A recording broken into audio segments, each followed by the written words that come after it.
Hi, welcome to valuationpodcast.com, a podcast and video series about all things related to business and valuation. My name is Melissa Gragg, and I'm a business valuation expert in St. Louis, Missouri. During this podcast episode, we will discuss collaboration and strategic planning for baby boomers and financial advisors. I have the privilege to interview former IRS auditor Mike Gregory. He's a mediator in Minneapolis, St. Paul, Minnesota, author of 11 books regarding various valuation and tax topics, as well as the creator of The Collaboration Effect.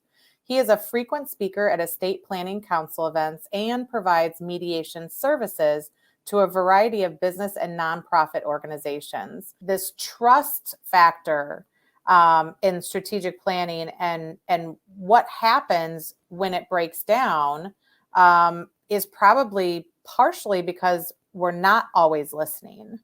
I'm sure there's other reasons, but that could be one where we're not hearing what the business owner is telling us, and we just have our own agenda of what we want to do.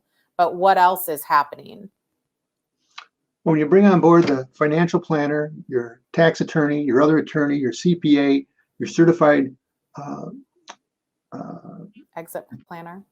No, my CLU, my insurance person, certified licensed underwriter. Don't know why I'm having a problem with that today, but CLU, certified licensed underwriter. And I bring on board my trusted advisor and maybe the business valuer is doing this business valuation. They may work very well together. They may not work very well together. You want to form a team that was really going to collaborate. If you're going to have collaboration, it means they have to trust one another. So with the parties who are coming forward, I use an acronym for trust, which is made up of 4 letters, the acronym for SOAR, S-O-A-R. And you want folks who are going to be straightforward. That is, these folks are going to operate with integrity and honesty. You know that you can trust them. They're going to be open, means they're going to be transparent. They're going to share with you, and you're going to share with them whatever your reservations are, your concerns. They're going to be open with you with, these are the positives and negatives of taking different alternatives, etc. You want folks who are going to be very accepting of others. We don't want somebody who's going to blame, I'm going to blame the accountant, I'm going to blame the financial planner, I'm going to blame the CPA. You want folks who are going to say, if something happens, let's figure out where we are, and let's be focused, and let's go forward. So you're not going to blame other folks, and they're not going to blame you as the client. Instead, you're going to work together. So you want to be very accepting of one another. And you want to be responsible, and they need to be responsible to you. If they say they can get something done by a given date, it should be done by that date. If they can't make it, they should call you and let you know they can't get it done by that date. You shouldn't be following up after it's due and saying, hey, where is this thing? So straightforward, open, accepting, responsible people who are ever going to work with you on this team. And if they're not, you might want to think about who else you may want to reach out to in your network that might fit this bill, that can fit that, to make it go forward. Well, and I think that the interesting part is that that's the team for kind of strategic planning or estate planning.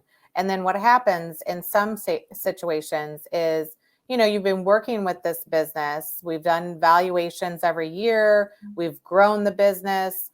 We've all worked together to kind of make it more successful. And then a buyer approaches. And so then you're now kind of, it's still the same team, but you're adding in a layer of a business broker or an investment banker that is going to help facilitate the sale. So some people would say to that situation, you have this other advisor coming in.